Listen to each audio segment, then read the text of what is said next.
Welcome to the What We Mean When We Say Lyric Games panel. My name is Casey Johnson. You probably know me as Geostationary or at Geostationary without an I on Twitter.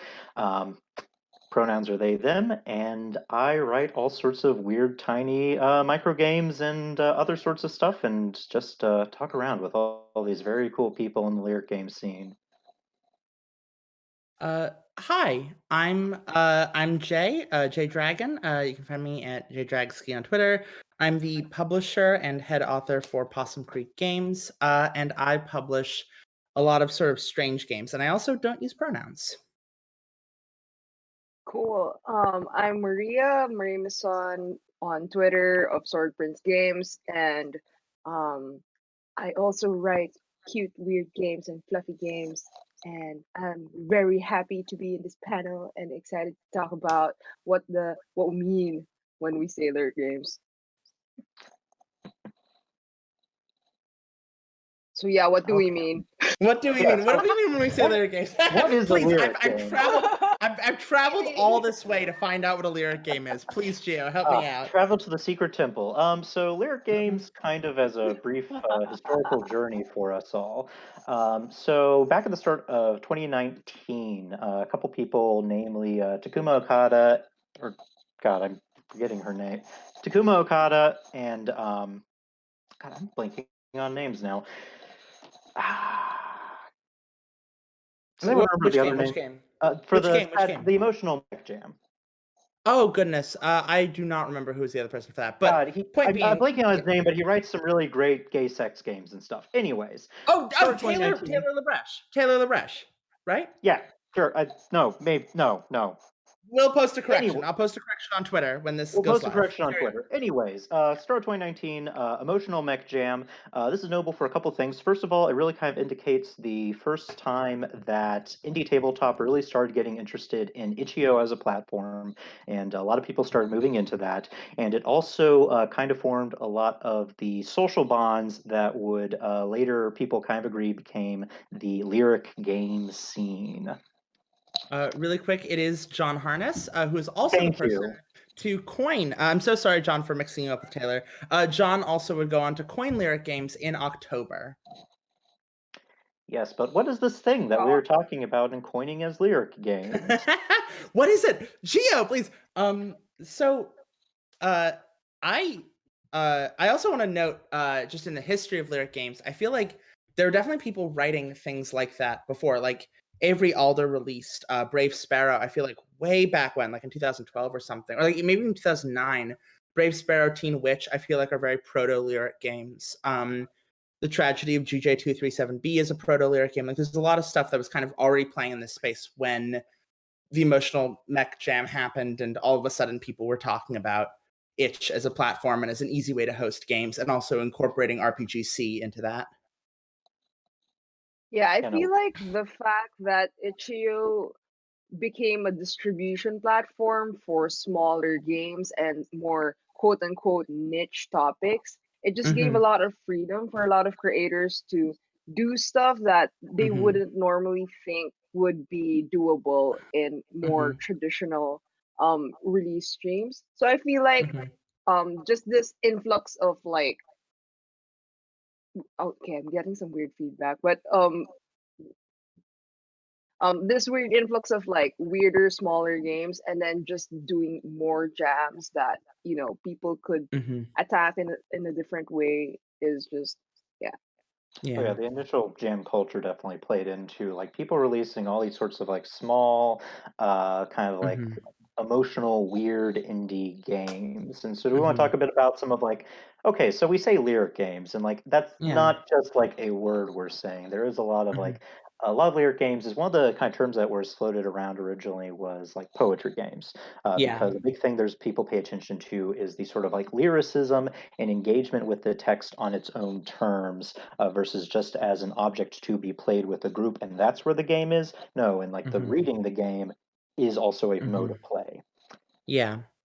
I personally got started invested in the concept of like games that a lot of people say are not games, which I feel like is I feel like is like one of the easier ways to just be Yeah, like like if from you not a game jam.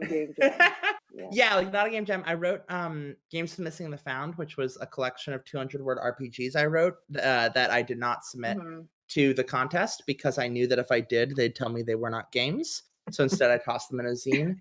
Um, it was like I wrote one and I submitted it, and it's so tame. I was rereading it and I was like, wow, this is a game. But like on the Reddit, they were like, like you do not make a character, you do not role play. This is not a game. And I was like, Oh, I loved making a magic forest. yeah. Oh, this is actually We're Queer and in the Field, which was also Oh, very much which is like also very much a game, but um but anyway, I think crucially I think for me personally, people began really talking about lyric games when the term was coined in October with like the release of, Esoteric certainly, I Eat Monsters mhm, for Breakfast, the Esoterica jam in general.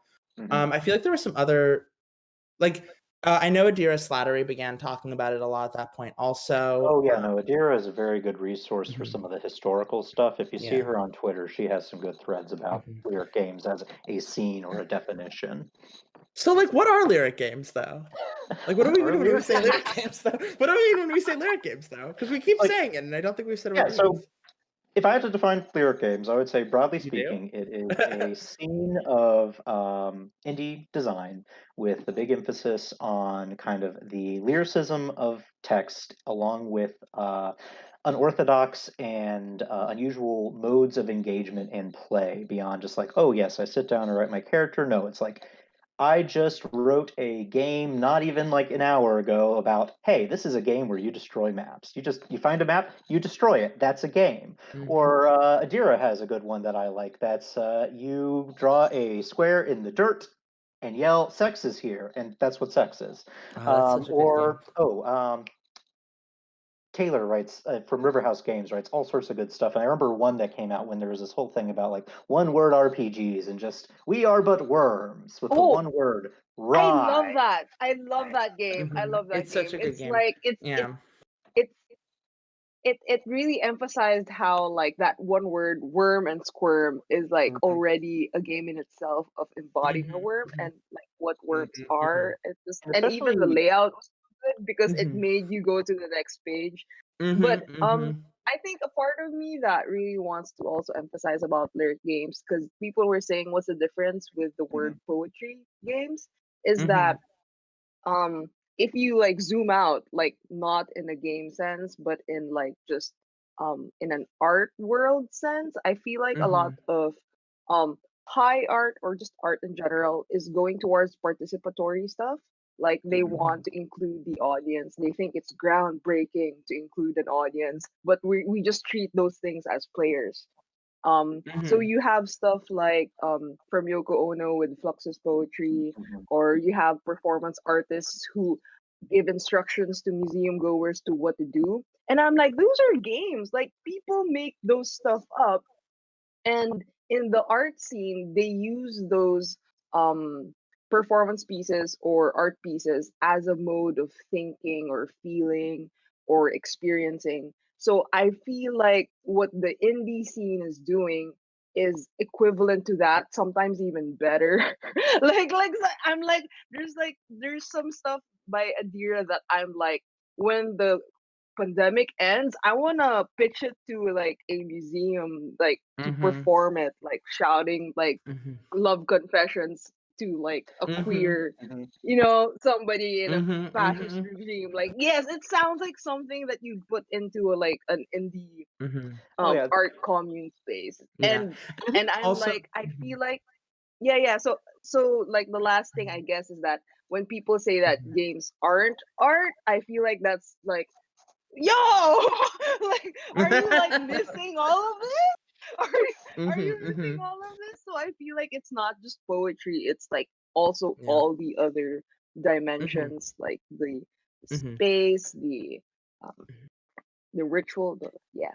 Yeah, like that's something I didn't bring up when I was talking is like the a lot, especially like with you two here, is that the ritual components and the way that a lot of like lyric games are interested in creating like certain kinds of space for like different emotions or experiences to come Mm-hmm. out. Mhm. Like lots of kind of constructing through your mantras and your ritual Mhm. phrases and your descriptions and creating Mhm. this is a space where this is the like thing that we are getting at, and like you Yeah. can divide it sort of, but like it's also by experimenting with like what is and is not play, it also does a really interesting job of blurring those sorts of lines between you are playing the game Mhm. versus you are not playing the game. Like I am Mhm. constantly playing Abe Mendez's Collectible Moon trading card game, which is just a game about remembering Mhm. moons that you've seen and or lying about moons you've seen.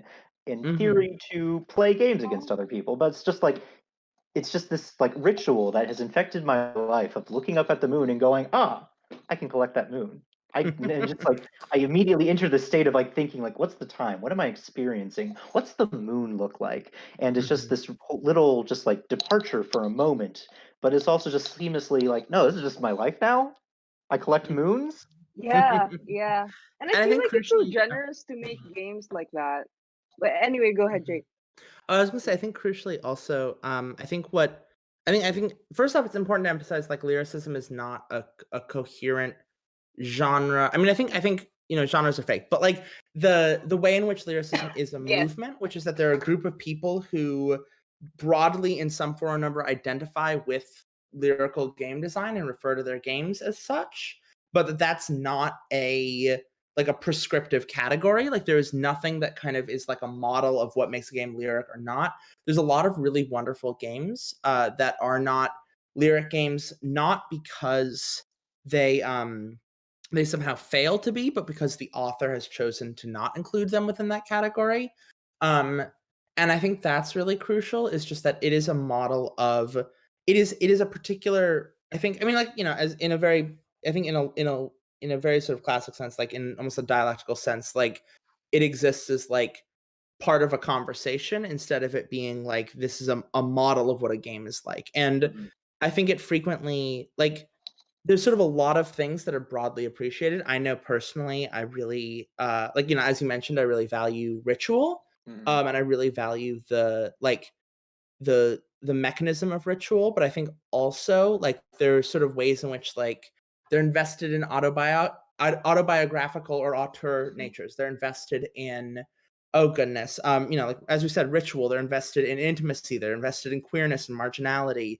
And then they're also, I think, ultimately, I think for me personally, and I don't know if this is true for either of you two, but a lot of the lyric games I write, especially in my like sort of smaller zines, are really sort of concerned with asking, well, what does it mean to play a game? Mhm. What is uh sort of I guess not even coming to the same conclusion every time, but trying to write games that every single time are coming to different conclusions about what it means to play. That Mhm. you can have a game that says, like this is a game that you cannot play because it does not want you to, or you can have a game that says you don't get to play this game because it's not yours, it's the mountains. And I don't even get to play this game because it's not mine, it's the mountains. Um, and I think like, or even a game that's like you are always playing this game, or like you can only play this game under these circumstances. Like those are all like those are lyrical insofar as Oh they're yeah. invested in questioning that. Which makes you think like I have a friend, John. You'll probably see him like as Emile Saint Sacer. Oh, oh yeah, Um, yeah. yeah, yeah, and a series that they have done that I have contributed to along with some other people is a series of games called the Ichthyonic Rites, which the basic premise of it is this is a series of rituals that pervades all of like living. If you are living and doing things, you are participating in these rites, and each actual game is just a series of like. Here is sort of the ritual. Here is a series of actions, and here's what it does, but it's very much going in with that perception of like, okay, so like anything you're doing is in theory part of this metaphysical framework that they are presenting to us as this game, this series of rites, um, or like some of the stuff like I've done myself is like more of my more lyrical work tends to be playing more around with like questions of perspective or vision, or like when you look at a thing, what are you looking at? Like I just made a game about again like taking apart maps and disassembling what it means for you to know what a map is, or I wrote a Poem by the Apocalypse for the Hot Horror Jam. And the kind of idea with that is, well, what if we just took like Powered by the Apocalypse move structure and applied it into like poetry, but also ambiguating like your position as like reader versus participant versus like character in this game. Yeah, I feel like one distinction about rituals too is that rituals are fun. Like I feel like we made ritual games when we were kids, when we were trying to summon spirits with water or trying to play with Ouija boards. So I feel Bloody like Mary, they have yeah. a natural, right? So it's like it's just a natural extension of like, oh yeah, can you summon the thing inside the pit of your stomach and what does it say? I think it's not so I think it's not so out there to write stuff like this because we used to do this naturally when we were younger.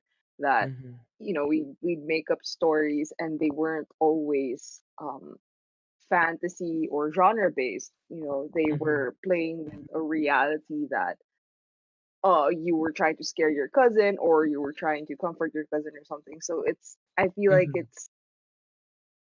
like um some people might be scared to write lyric games because they don't know or quote unquote um, feel strongly Afraid of about ritual or afraid of the doing it need to do wrong, I ritual. think is part of it too. I see that a lot. Yeah, I get a lot of yeah. people. I gotta say, I think a lot. Okay, so there was this particular concept I remember hearing about being thrown around, which is the idea, like when Powered by the Apocalypse was first getting talked about, the idea like if you want to enjoy Powered by the Apocalypse, you either need to be like really invested in it, or like if you want to learn it quick, you either want to be really invested in it or like very new to RPGs in general. But like there's a reverse bell curve where like in the middle it gets really nerve-wracking because you have to like paradigm shift. And I kind of feel like writing lyric games ends up falling in a similar space where I've noticed this because I share a lot of my games. I work at a summer camp and I share a lot of my games with my campers, or like like the ones I'm okay sharing. And a lot of my campers have read them and they've gone, oh my god, I'm going to write one. And they just write a lyric game or they write 2 lyric games. So they write like a bunch. And I'm like, I've been collecting them and I'm going to put them in something someday. I'd love to do that anthology. I know, I'm excited for it. Throwing tantrums, but like that's all really like it's so easy for them because they don't have any ideas about what a game is supposed to be, and so the idea that a game can be anything is very easy and liberating because you're simply saying that if there is no mechanism by which like if the creation of a game is like the process of like imbuing gameness into something, then I can do that. Whereas I think if you think of the act of creating game as one of iterative playtesting, of design, of editing, of this laborious process, which is very invaluable for these sort of larger, more traditional productions, but for a lyric game, you become very afraid of that impossibility because the structure of writing an apocalypse world hack. The structure of writing Belong Inside Belonging. But when you're given a blank canvas and you know what a painting's supposed to look like, that's scary, right? Like if you're given a blank canvas and you don't know what a painting is, you can do And you're whatever just you given want with paint. it. Yeah, and you're just given Yeah. paint and a blank canvas, you can do whatever you want. But if you know what a painting is supposed to be, that's when the self-doubt It's sets torture. in, right? It makes me think of Exactly. makes me think of some of those posts you'll see circulate sometimes, like people talking about like children writing poetry who are really young because they don't know what like poetry looks like, and how it's like, Yeah, yeah, and some it's of it really is kind of good. weird stuff, but then other stuff of it is like like the tiger. The tiger is out of his cage. Yes, yes, and it's just like this is just this formative like thing that this just kid that was like 6 put out into the world. But like they didn't know shit about making poetry, but they just made this like thing that really touches with a lot of people and resonates, even though it's just like, yeah, the tiger's out of his cage. Yeah, Yes. and I think I actually yeah. You go ahead. But anyway, I was You go. feeling I really like what you said about gaming something, meaning everything can be gamed. So there's like a lot of lyric games about okay, play this at the grocery store, play this when you're in your car, play this when you're waiting for your commute, play this with like the heads that you see pass by during your coffee break. Um, and it's not even it shouldn't what do you call this? I feel like as game designers, there has not has, but theoretically you have a really playful bone. So why wouldn't you like play with the things that naturally occur in your life? So you just game the things that happen around you and what you care about. Because and I Mm-hmm. think that's why people think that a lot of lyric games is very personal, because what else would you, if not being married to genres, the things that you would game would be things that you do care about, or the things that you do want to share.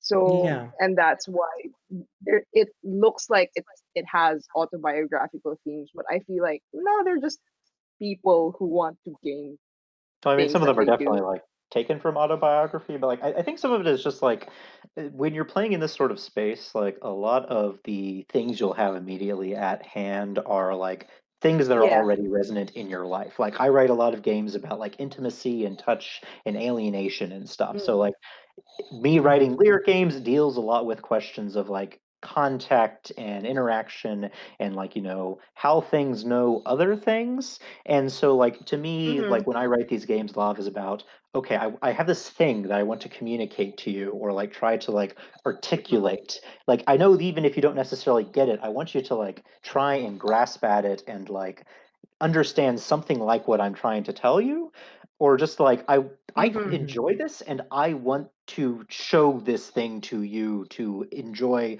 or take away what you will as well. I Yeah. think for And me, what yeah. I love Mhm. go ahead, Jay, sorry. Yeah, I was gonna say, I think for me, I got invested in game design, through my summer camp writing LARPs there, and like, just got involved with that way before I got involved with tabletop, and I think that was really liberatory because, my approach to writing LARPs, especially as a teenager, was to take mechanisms I encountered and be like, I want to give this to everyone else. Like I'm in chemistry class and I'm like watching them do something with copper and sulfate and like create this interesting, very miraculous reaction. I'm like, oh, you could do that, right? You could do that in a game, right? And like, so like the moment you're like, oh, I'm taking these mechanisms that exist in the world around me that are like things I find captivating, like machinery that I find interesting, and I want to incorporate that. Suddenly, you begin to look beyond like the physical objects of the machinery. You begin to Hmm. look at like emotional mechanisms, right? Where it's like, oh my god, I just had a really upsetting breakup. How can I take that energy and incorporate it into this LARP I'm writing for kids? And Yeah, like then I think there's kind of the next step that, yeah, right, where you're not doing it for the kids Mhm. anymore. You're doing it for just this desire to create, to capture a mechanism and give it a name and put it in a box and keep it there. And I feel like that's kind of where I ended up at Lyric Games independently from a lot of folks, was this desire to um capture capture things that made me feel, right? Like Yeah, like trap them and name them and put Yeah. them away. my own like process, I think of it a lot of like like a crystal or something. Like I have some like idea or Mhm, thing that's just sitting in the back of my head, and it's like eventually something happens that it just like starts mhm, rolling down the hill, and like you get the like snowball building up, the crystal crystallizing, whatever, and just like mhm, suddenly, mhm. oh, I have like this whole like set of concepts that have grown attached to this, and now I can like game it. Yes, yes, exactly. Yeah, I feel like one of the things that I really love about it is that yes, you're sharing it, but instead of sharing it as like a declarative sentence or a declarative statement, you're Mhm, sharing it as a set of steps, or mhm, as a game. So I love mhm, how when we share it specifically as a lyric game, it has the space to be very true to itself, but also very true and acknowledging that the other person might experience this in a different way, which I Hmm. really like. I feel like it's something that maybe other just for example poetry doesn't think mhm, about as much, or mhm, or mhm, or just something that's it's just so much more involved, I think. So I mhm, I I really like how mindful designing something like that is, because it's a journey almost, at least for me, of like, okay, I hold this player and then I'm a let them go through these things, right? So it's mhm. it's so generous in terms of like how much space you're giving the other person to. God, And I think also, okay. uh, Go ahead. I think also, just I'm interested in, oh my goodness, I literally had a full sentence, then it's just woof. I think also, oh no, I'm sorry, Gio, you take it away. It's gone. Oh no, I I lost think it. this is making me think of some of the conversation we had, like originally prepping for this and this Mhm. one. Not to bring the situationists into this, but there's this Please bring situationism into there is it. this D-board quote I think of a lot after a phase where I just got really into reading about the situationists. But part of the whole thing with the movement was this idea of the creation of situations. So basically, you have this constructed environment, and so you're going in and kind of going in and making a thing happen, as it were. Like you're there, and when I say a situation, it's like sort of like an unplanned freeform scene almost. Like if I were to set up a game as a trap and you were to walk in and play the game, situation. And there's this line they have for their vision of their kind of Mhm. idea of the future is like in a situationist future, we would not have like artists doing art. We would have people who happen to be at that moment doing art. And it makes me think of something that I know Jamie has said before, talking about like you aren't like we're not like we're not per se trying to make a game where it's like this is a game we are making to make you feel X way because we want you to feel Mm. sad in such a way. It's no, we're much more interested in we want to make a game that gives you the space to feel this way, but also Mhm. like you're coming to this with your own baggage and stuff, so there's a lot of ways you can approach this. Like we're not making you a sad person, you're a person who in reading this becomes sad, but like that's because of the interaction between like you and the text. Yes, absolutely. Mm. And I think also I'm just so interested in like the way in which like um games kind of like there's something really amazing. I remembered my sentence. Forgive me for being very Yay! millennial Gen Z cusp about this, but like I do think Homestuck has an important influence here, and I wanna just say that, and I won't explain further.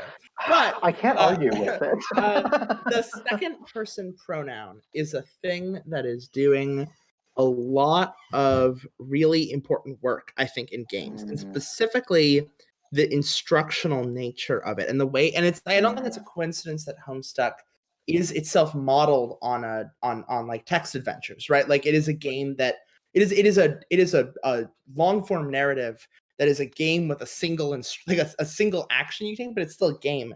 And I feel like similarly, a lot of lyric games are like they're using that meta structure of gaming, that the language we've built of instruction and replication, where a game is in a lot of ways you are trying to create a text that you hope can give someone the tools to recreate a game that you yourself have imagined. And a lyric game is in a lot of ways it's like an instructional text on that, but in a way that acknowledges that the thing you might create will have potentially nothing to do with the thing inside of my head, right? Like it's a creative process that kind of exists in that way that I think is really and like is only possible through instruction. That it's mm, because a lyric game is not saying this is how I feel. It is saying it is this like instructional like follow these rules, and if you do something will happen, and it might be the same thing that Mm-hmm. happened to me. Yeah, I super agree with the second person. Like, I Mhm. love that voice because, Mhm. for example, it like language as positionality too. Because if you Mhm. say they are okay, it feels like Mhm. far, Mhm. or it's I am distance. okay. It's more of Mhm. like you're trying Yeah. to listen to me who's saying I am okay. But if you say in a Mhm. text you are okay, like you are doing okay, it's suddenly like, Yeah. oh, it's like it's the direction of the text is like Mhm. at you, Yes. so it just Mhm. it Mhm, hits different. So Mhm. if you have like several sentences of that okay, Mhm. I am asking you to do this, you're doing fine, I'm like, oh. Mhm. I'm like, it's like it's so Yeah. and it's a voice that's not really explored Mhm. in literature. or I think we're Mm-hmm. scared of doing it even in social media, or like it's definitely more me or them. It's never Mm-hmm. you, or it's never Mm-hmm. second voice. In Yeah. Filipino we have this pronoun kita, which is the both of us, and it's like Mm-hmm. I feel like it has a very kita energy of like, Mm-hmm. no, Mm-hmm. like you, I'm talking to you, not them, not myself, you. So it has Yeah. that um Mm-hmm. I don't know, it has this energy that's like so focused and Mm-hmm. is speaking to you, and it's like love and attention, you know. I feel Yeah. like out of all the Mm-hmm. voices, it's I so I mean, yeah. I love it when the game is kinder and smarter and wiser than me, and it's Mm-hmm. talking to Mm-hmm. me, and I'm like, yeah, I feel like Yeah. I'm talking to like a wiser version of myself, or like I feel like someone a Yes. else. better Yeah. person, or at least a person who's having more fun right now. Or like even like Yeah, yeah. those like actualization mantras where it's like, I can shapeshift into a capybara or whatever. Like it's like setting the intention. Mm. I've been thinking a lot about personhood and like the way in which it exists, because I started playing with it in a series of games called Esoteric that I cannot tell you about. You simply must go read. But within that, I play with it a little bit, but like I kind of took that lyric game lesson plan, like the kind of like the way in which I realized what those different voices do, where like the difference between me talking about players and being like, like the next thing, we will do is roll dice versus the next thing the players will do is roll dice versus the next thing you do is roll dice, or even the next thing I do is roll dice. And I've been really obsessing over that with Wanderhome, which is my game that is coming out pretty soon. It was on Kickstarter a bit ago.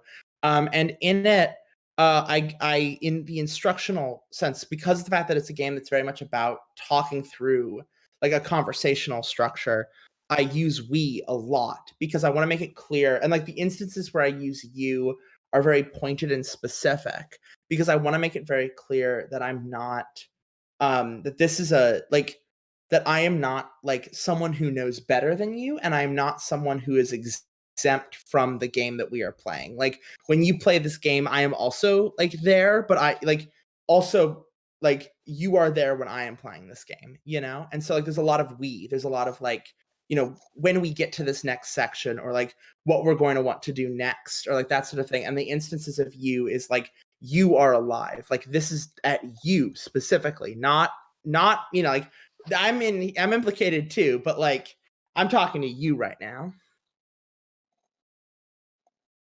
And Yeah, I think I that's feel like why that. yeah. Mm-hmm. Yeah, I feel like that's why, because I also do like meditation journeys, and I'm also part of like a theater group where we use games to teach, and I feel like just the intention to write with like that you in mind, like with another person in mind, um, is I Mm-hmm. really want to emphasize how different of an energy it is versus other like writers. Mm-hmm. It's like there's this clay, or there's this almost like this infinite universe that you're assuming that you're talking to. And what I really like, my favorite thing about like lyric text is when you can tell that the author believes in the player, like Hmm. they Mm-hmm. like, yes, you will get this, like you will understand this, or yes, you will understand that worms squirm or something. It's Mm-hmm. this Mm-hmm. it has almost like this faith in other people getting what this game is Mm-hmm.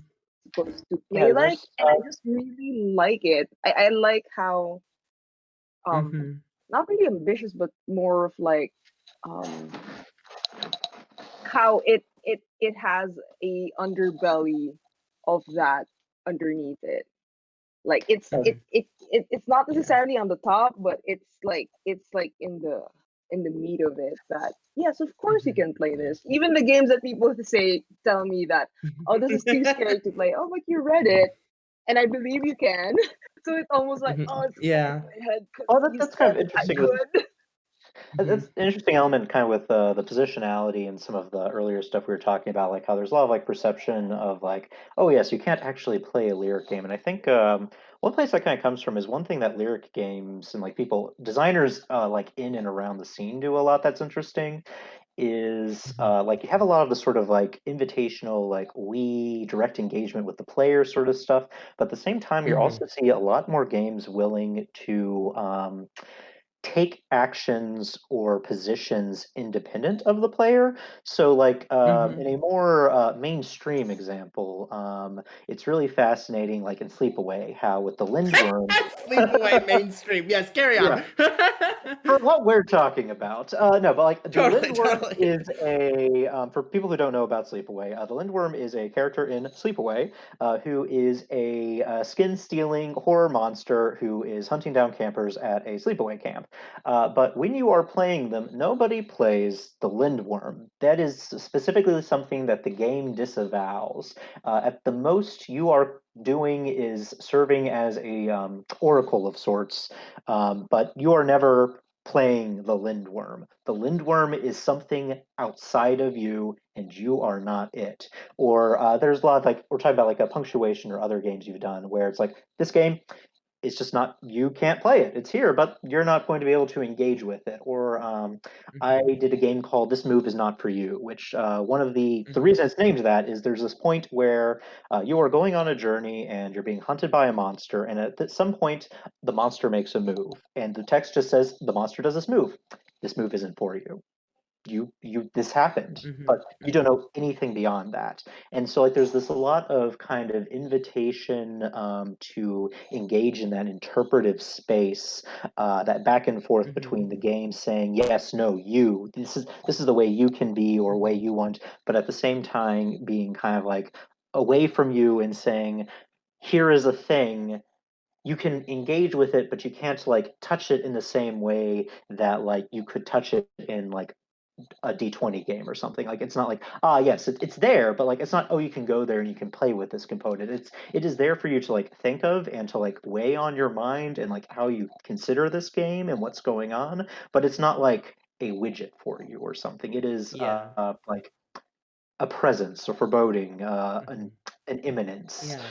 And I think before, because I know we have to hit questions pretty soon, I just want to comment, I think, really quick on, I think you just nailed a thing on why I do design more conventional games, sure. Like GM lists, dice lists, whatever. Yeah, I guess that qualifies as conventional. But I do design these games that are like, I think within the warehouse of where most people are pretty comfortable calling them games.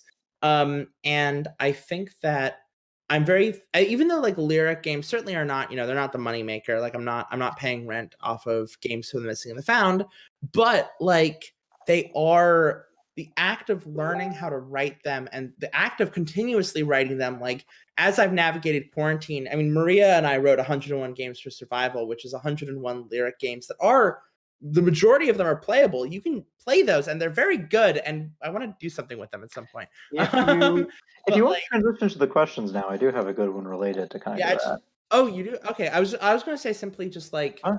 that by studying lyric games, it meaningfully informs the more familiar games in a ton of different ways about thinking about what it means to say no versus saying yes. What does it mean to, position yourself? What does it mean to, like what are the ways in which, prosody is just as much a rule as like mechanics are? Like what are axiomatic concepts, things like that. Yeah. So one of the questions I got from the tweet that we sent Hmm. out was this is from at Lethal Weapon, and it is what's your work process like for lyric games? Does it differ from other game work? Because I think all of us have written like all sides of the spectrum in terms of like weird indie shit and like Hmm. things that would make sense to an outsider. Hmm. Hmm. Hmm. Hmm. I love how you just call it weird indie shit. I mean, I it write is. Also, weird indie. I write Yeah. weird indie shit. I'm owning it. Like, Yeah. So I, yeah, I I yeah. I have a lot of experience with this because I think Wander Home and like Sleepaway certainly kind of came from that same mhm. gestalt, but Wander Home I wrote from a very I wrote it like, here is a game that I am writing sort of with a very lyrical mind to it, while also trying to be traditional. And I think a big part of it was like writing a lyric game, you are definitely like, you are invested in the prose more than you are like, the prose exists to communicate a set of mechanics that maybe are not that like the mechanics aren't concerned with like the actions, they're concerned with like emotional states. And I think Wanderhome does a lot of similar things with like I like to say that the most important game mechanic in Wanderhome is at the end of the introduction. There's the sentence there the Heathland was consumed in war, but is no longer. There is no violence here anymore. And that is the most important rule in the game, because without it, you are playing a very different game than the thing that I wrote in the book. Where that is not true if you take out, the conflict resolution mechanics, or if you take out the place generation mechanics, or the advancement mechanics. If you take those out, you can easily still play Wanderhome. But if you take out the line that says that there is no violence here, the game that I wrote crumbles, and you've got something new in your hands. And I think that that process of thinking is not something you get from without, I think, getting to play with lyric games a lot and getting to be familiar with them. Kind of going back to like the lyricism and stuff, like something I do definitely find like a lot of my writing is that like just continuing to engage with the scene is something that has me thinking a lot more about like, okay, I'm going to write like this game about whatever, but like it has to have good mouthfeel. Like yes, it has to have good mouthfeel. The words have to be like, they have to feel good, or like there is an emotion here, and the words need to like reflect that. It needs to be like, frantic or like harsh, or just feel good to say and roll around in your mouth. For me, the process.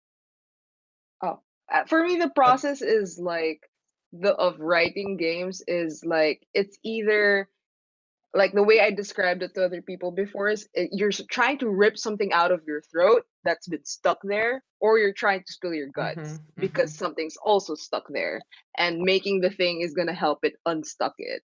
And I feel like this almost self-centered selfishness is one of the most authentic things to do, because if it helps you, it helps other people. Not that your thing needs to help other people, but I feel like when people are trying to find something universal, um easily looking at yourself is like a brave thing to do, but also a very straightforward thing to do. So if you find this to be helpful, like um I have a game about like escaping dungeons, because I've always like felt trapped and stuff, or escaping a tower specifically.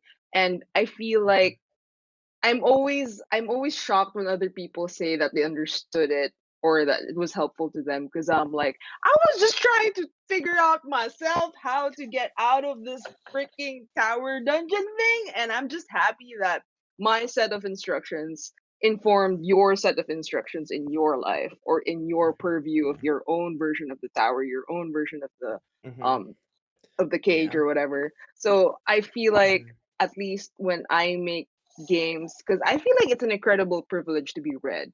So I try to think about, when I get it when people are like anxious of like making something because other people read it, but I'm like, no, you get to give someone something. So So I think that's the joy of seeing people read them, and also like a fun thing with like really any game design, but like lyric game especially, is just like making called shots on your friends. Yes. Yeah, I wanna make sure we get to some other questions, and I know we're running short on time, so I don't wanna. Yeah. Okay, do you have a question in mind you want to pull up? No, I don't. Absolutely not. Okay. Go for it. I have another. I I just have a couple from Lethal Weapon I'm looking at right now. Another one they have Mhm, is: mhm. Are there gaming tools that work better or worse for lyric game formats, like dice, cards, or so on? No. I'm just Yeah, biased towards cards, to be honest. yeah. I just like Um, tarot a lot. mhm. The Yeah. I community does didn't definitely like understand. Oracle Yeah. decks. But go on, bud. I didn't understand, like, I didn't really conceptualize how dice could be good in a lyric game, and then, one of my campers wrote a game called A Game About Throwing Tantrums, which is, built around a 2d6 dice rolling resolution mechanic that determines, what your unhealthy coping response and, like, what form your tantrum takes over time. And I was like, "Oh, okay, cool, so this does work." And since then I've been thinking, I think in my recent lyric game zine I included some random tables. And like I've been kind of futzing with that space a little more. So I really think there's nothing that works better or Yeah, worse. no, It's like I like think your some of it language, too is right? yeah, some of it too is just the like breadth of things that people are playing with. Like one Mhm, I think of a lot with like your work is how to mhm. make a magical forest or it's called Yeah, how something to make like that. But magic it's basically forest. about Yeah. yeah, how to make a magic forest. But basically, it's about going into the actual woods and like painting things or doing just various Mhm, things around the woods over the course mhm, of like years. And so mhm, it's like yeah, no, a patch of forest that mhm. can be a game tool. Yeah. And so And just I've been thinking I also, yeah. remember. Mhm. Oh, Here, mind if I? sorry. I Um, remember no, Gio don't was worry. saying. It's okay. We'll take turns. I remember Gio was stating that they made a game that's destroying a map, and I remember that Jammy has several games like that.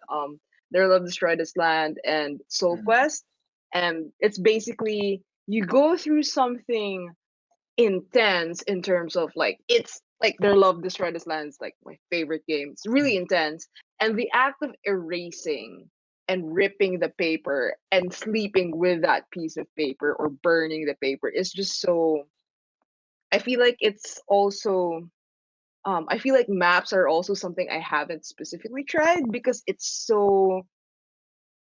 For me, it feels bigger and spacious, and it's just danger.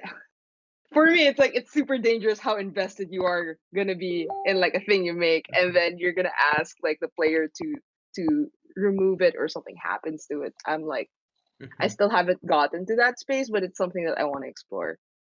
Okay, Yeah. and Jamie, what I was want to quickly say, oh, I was gonna say before we get to the next question, just really quick. I think I've been thinking a lot about like the different languages we know for like mechanical resolution and how like I honestly deeply believe like the mechanics you choose for any game lyric like a lot of it has to do with what is much more like your language for self-expression than it does with like is this the optimal tool? Like Wanderhome uses a token-based system. It could use a dice-based system or a card-based system. It doesn't matter, right? Like I went with tokens because tokens are the language I've been speaking for the past year, but like you don't have to. And I think that if someone else designed Wanderhome, they could easily. And I think that lyric games are the same way, where it's like if your language is dice, write lyric games with dice in them, right? Like if that's the language you speak, use that. If your language is tokens, use tokens. If your language is decks of oracle cards, or if your language is dance, or if your language is rock paper scissors or whatever, like you could write lyric games with your language. oh yeah, like Ben Roswell That's does my some really interesting yeah, stuff with like Oracle decks yeah. and like Ben Roswell is not a lyric games writer, but yeah. no, but um so yeah, he doesn't necessarily. My interest in bringing him up is just mostly as like someone yeah, who is adjacent to the scene and does similar sorts of stuff yeah, outside totally, of it, that totally. sort of thing. Hmm. Yeah, no. Yeah, I just didn't So want to, yeah, yeah, yes, no. That's I good feel to like I can have on. totally relate to what Jamie said about use your language, because I've definitely played games that said assign tokens and I'd use cards as tokens. yeah. So it's like I'm showing my colors. Oh, it's like when we did But yeah. like we did Kid Impossible. Like it has tokens. It's a BOB Mhm. thing, except like the tokens are just like stuff you have lying around. Yeah, yeah. Or like what was it? I mean, I've absolutely written games where it's like do the tokens are like I've had games with that are tokens but the tokens don't matter. Like things like, whatever. Like or Just like belong in a I Wanderhome has feel a like vivid dice. way. Yeah. yeah, I feel like another question that's cool is when do you decide a lyric game is done? Who asked that one? That Oh, was decided by Rathai I Backer. I Oh, don't know oh, how to Wrath. Hey, pronounce Wrath. yeah. that. uh, Yes, yes. that's it. I like that question. I don't decide when lyric games are done. There just comes a point where you don't want to write it anymore. That's how I decide all my games are done. Is eventually I Yeah. stop wanting to write them, and that means that I really should not be writing them anymore. It's like one or two editing passes in, things kind of stabilize, and you're like, yeah, I'm pretty happy Yeah. with this. And if I don't finish this now, I'm Mhm. not going to finish it ever. And it just kind of, Mhm. it's Mhm. done now. I'll do some Yeah. formatting, layout, make it look Yeah. pretty. I did that with Kid Yeah. Impossible, where I originally planned a lot more kaiju for Kid Impossible, but then I kind of like got 4 kaiju in. And I was like, I don't really want to write anymore. I've made my point. I'm done. Like this game's done. The game's done in the form it takes. Yeah, that's something you see a lot too. Is like, a lot of lyric games are very much shaped by their brevity. Is like you don't see so much like a long form lyric game. Hmm. Yeah. Like my longest one is like 100,000 places, and it's only like 11 pages long. So Yeah, but it's full text. But yeah. and so you can get Um, like I anthology. for No, please keep for going. me, when I decide a lyric game is done, is more of like I'm actually not a big fan of editing, especially when I Mm. wrote something in a fever. Like I would edit it just for typos and stuff, but Oh it's yeah, more you're. of Mm-hmm. like you're drunk on an idea, and then you're just trying Mm-hmm. to Mm-hmm. shape it into the thing. And once it like Mm-hmm. congeals into that shape, okay, we check for typos, but you don't mess with how it's channeled. Cause that's why I Yeah. really like Libre Baskerville Jam, because it was all about just Yeah, channeling I was something that just you did thinking of right. that Yeah. because you write And very that's stream of so funny. consciousness stuff. Yeah. Yeah. And that's so funny because I feel like I'm very much the opposite. Like, I mean, like certainly I think when I started I was like that, but at this point, everything I write feels like Wander Home, I've gone over and over again with editing passes to get all the words, like to get every single sentence, ring out what I need from it. And like I've been like trying to make everything so dense. And I think my lyric games are starting to get that way too, where it's like I just need to like get every single word to be doing something important. And like it means like a lot of editing passes, and it results in games that are like, even though Maria, you and I tend to we tend to play in similar spaces, our games are so different tonally. Mm-hmm. Okay, looking at another question we have that could either be really easy or kind of weird. This is one from Tim Hutchings at Tim Hutchings FTW. Has what's not a lyric game, or what can never be a lyric game? Like, what are things that aren't lyric games? Is that really like a concept space that makes sense to present, or is it more just kind of a like we just haven't figured out how to do it, or haven't really like thought about it? Yeah. I think if someone says that the thing they wrote is not a lyric game, then it's not one. But I don't think there's any categories of objects which can be excluded from Hmm. being brought into a game space. So I think there's really like I think there's kind of a cheap answer, which is saying that it's only a lyric game if you call it one, and then I think there's the thorny answer, which is games are like a game is a process you apply to a thing. They're not it's not a label, it is a mechanism. Yeah, And it's I a think that technical process I'm applying. It's an epistemic tool, and so like I look at it look, and I gamify it.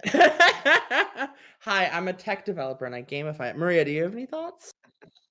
Yes, I super agree with what you said.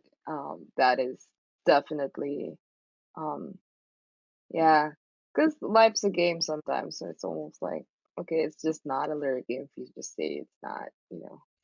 But Yeah, like I feel like there's no thing that I'm comfortable saying that this cannot be a lyric game. I think that there's a, a lot of things that advise someone to not try to gamify, because fundamentally, like, you can gamify anything, but perhaps it's not your place to, yeah. like, you can gamify your own perspective of it, but perhaps transforming your perspective into a game is not always like you can be bad at it, right? But like, like I think there's certain topics where it's like you must do this carefully, but also like Oh yeah, like I definitely have it's like still that. a process can be applied. Like I definitely have that folder of like game ideas I started working on and then stopped because I went, no, this is bad Hmm. or not my place to be doing. I'm just going to stop now and move on to something else with my lessons learned. If you've read Fever games, you might be surprised that I occasionally write lyric games that I've decided are too intense to publish. But they're out there. uh, it's like, I hi, feel I'm like a totally fine cool releasing. Yeah. I feel like a cool question is from Frank R821. What really is the secret magic behind lyric games that conjures that emotional resonance in the reader/player? Hmm, what is the secret sauce? Hmm. My secret sauce is that I'm good at writing. R.I.P. to y'all, but I'm different. I don't know. Like, I'm like, what makes it good? Like, what makes anything good, right? Is like it's a combination of luck and skill, right? Like, Like, yeah, I'm there's that. yeah. I think some of it is also just like a lot of lyrical writing that you see tends to be approached with a certain degree of like earnestness or openness, even when it's really playing in the artifice of like, oh yeah, this is a game that's pissed off at you or giving you threats. And like even when it's playing at that, it's still very much like engaging on sort of like honest emotional terms. Is like Yeah. a lyric game can only get so far if it's lying to you, I think, is kind of part of Yeah. it. Lyric games, I think a lot of people assume lyric games are like ivory tower games when really to me they're very much like four chords and a truth kind of games. Like I think that lyric games hit different because they're being written by someone who is emotionally like being emotionally open and like is has put thought into what it means to vocalize those emotions. And I think that combination of like earnestness and like an investment gives you something that is meaningful even if they're not coming from one place of technical skill, but Mhm. technical skill helps too. Well, the technical I was skill helps there, but also oh, no, please go. Go for it. I was gonna say the same thing actually. It's I feel like the Mhm. authenticity and you just named it earnestness just translates to I feel like because we're used to a lot of writing like in advertising or in Mhm. like other fields where it's like you're putting on a face or they're giving you what you think you need. But this one I feel like with lyric games, or at least the ones that I like, are have a pulse of that authenticity that just feels like a person instead of a product that just makes people feel that oh, it hits different, you know. Yeah, and something I Mhm. think is also just worth bringing up is like we talk a lot about like, oh well, yeah, just write good, and like there's that practice skill there, but at the same time, it's like that's really not necessary. Is like a lot of it is just Yes. like you can just write things and like you are able to communicate with them and like there is still a lot of profundity that can be had from the like amateur writing or the someone who's Oh, never done this before. so I should also clarify. I was being very facetious there. I am not a traditionally trained writer. I have never like taken a writing class properly. I've like done like technical writing in terms of like essay work, but like I never have been trained in prose. I was being facetious. You like being good at writing is just like being good at writing is like being invested in writing and carrying it through, and that like I don't think technical skill is what makes a lyric game good. Yeah, I just wanted to Yeah, note that I was being arrogant because it's funny and not because I think that yeah, for, you must be good at lyric games before you can write lyric games. We got and you, we got you. Yes, of course. Yes. I love the word I Mhm. love how you said being invested in the writing. Yeah. I yeah, feel and it's like like you could tell when the writing feels Mhm. like it believes in itself and and in like I think what it's trying to Yeah. propose. I think also just Yeah. like there's like a Mhm. lot of tendency to kind of like view the roughness and stuff as like undesirable when like it's not like if you're Yeah. trying to like make some sort of polished like big time product, I guess maybe, but like for the sorts Mhm. of like people that are looking for and like engaging with the sort of like work you'd be putting out as a lyric game, like a lot of like that sort of like rough writing, like that's still like there's still a lot of value there. Like that's not something Mhm. that you should be like afraid of or concerned about. Like, oh, what if I like don't write good enough? Like, no, Mhm. I have Yeah. friends who are like terrible at writing, but can still write really Mhm. fascinating little like games and things. Yeah. And I think as I was I feel like I was talking to a friend. Oh, yeah. If okay. I was talking to a friend a while ago about like the future of lyric games and like the question of like what would it mean to be a bad lyric game? And I think the conclusion we came to is that the moment someone starts using like like there's no way you're gonna write a bad lyric game. And that like the way in which a bad lyric game is constructed is when someone is using the aesthetic trappings of lyricism in order Mm, to produce something that is hurtful. But I think that you're not going to do that, right? Like that's a business marketing move, not Unless like, you work for like the Wendy's marketing team, you're probably not going yeah, to. when the hot new Wendy's marketing tactic is going to be writing it's going to be, they're going to do 101 games for tasty burger eating, coming soon to Oh my itch.io near god. you. Oh my god. I feel like this ties Mhm. in well with the question, but from Owl in the Shower or History for Life 92, which is if you wanted to get started writing lyric games, where do you start? I guess this is more of like I feel like you can start anywhere, but more of Mhm. like I Yeah, like, guess Mhm. if we were to like help out a friend who's Mhm. like, oh, I want to Yeah, start so I think writing. I give everyone this. I give this from the same tip whenever it comes to writing anything, which is read a game, and then read a different game, and now you've done everything you need to do in order to write a game. Because I think reading one game is useful because it tells you what that game looks like, and then reading a different game is useful because it tells you the difference between those two. Because you can't meaningfully analyze or interpret the first game until you understand what makes it different from a different game. So once you've read 2 lyric games, I think you've got all the tools you need to write a third lyric game. But I recommend you read 2. So if you're going to do anything, read 2 lyric games and then write a game. yeah, like another thing I think I of. Yeah, it's like something I would think of like if you're sitting down to go and kind of play in this sort of space, like a easy way I kind of think that you could start is like one, think of something that you find interesting, like emotionally or personally or what have you, and just think about like, okay, how do I make a game that like makes you like think about it the same way, or like how do I communicate this to you through like a game without necessarily thinking about what a game is. Mhm. Like, what's the best Yeah. way to experience this thing and just make a thing about doing that? Mhm. Yeah, I feel like the fact that you would ask that I would like to start writing lyric games means that you have already read lyric games and that there's something about it that you want to Mhm. also feel, and that's why you're trying to write it. And I Mhm. feel like just asking yourself what about it do you like, instead of trying to find that question from another person, just answer that honestly and then explore that answer by writing it and trying to share it Yeah. with someone else is already Mhm. automatically like a good start for writing lyric games. Like, oh, Yeah. you don't know where to start? Maybe that's your first game. I think also, yeah.